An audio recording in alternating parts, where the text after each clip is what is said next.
Hey, what's up, guys? We have a men's Snyper 1 diamond watch.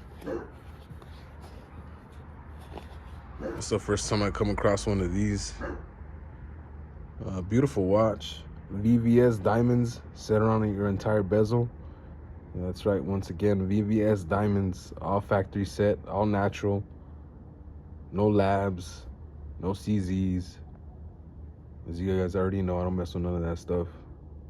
Beautiful watch, though. Automatic movement, look at that. Again, don't know much about these. This is an expensive brand. Very nice.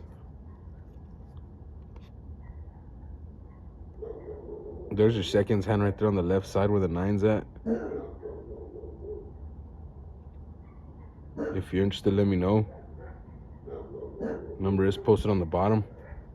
Beautiful condition, as you can see. Sapphire crystal, obviously beautiful condition.